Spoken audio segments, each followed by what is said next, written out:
معاملات پر اختلاف نہیں ہے۔ دلچسپ بات یہ ہے کہ ایک پالیسی اختلاف سامنے آیا ہے جو سابق وزیر داخلہ جناب چودھری نثار علی خان اور موجودہ وزیر داخلہ جناب احسن اقبال کے حوالے سے سامنے آیا ہے۔ معاملہ یہ ہے کہ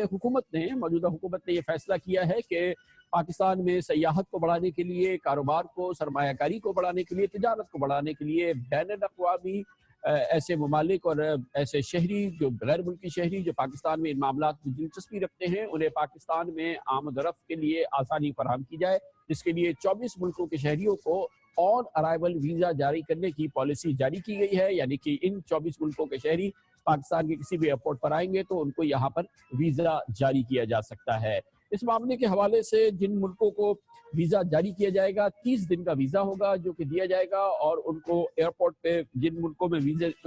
ملک کے شہریوں کو ویزا جاری کیا جا رہا ہے ان میں امریکہ، برطانیہ، کینیڈا، چین، جاپان، ملیشیا، تھائی لینڈ اور کئی یورپی ممالک اس میں شامل ہیں۔ یہ سہولت پاکستان کے نامزد کردہ ٹور آپریٹرز کے ذریعے ان غیر ملکیوں کو دی جائے گی جو کہ ان ٹور آپریٹرز کے تھرو یہاں پہنچیں گے۔ کل اور آج بھی قومی اسمبلی میں حکومت پاکستان کی اس نئی آن ارائیول ویزا پالیسی پر شکوک و شبہات کا اظہار کیا، اور دلچسپ بات یہ ہے کہ یہ شکوک و شبہات کا اظہار اور اس پہ اعتراض ایک جانب پی ٹی آئی کی شیریں مظاہری نے کیا، دوسری جانب سابق وزیر داخلہ جناب چودھری نثار علی خان نے کیا۔ چودھری نثار علی خان صاحب کا کہنا یہ ہے کہ یہ پالیسی پاکستان کی جو قومی سلامتی کے اہداف ہے یا جو ترجیحات ہیں اس کو متاثر کر سکتی ہے، اسی پوری صورتحال کی وجہ سے اس کیفیت نے جنم لیا ہے۔ لیکن کاروباری اور تجارتی لوگوں کا خیال یہ ہے کہ یہ ایک اچھا قدم ہے، کیونکہ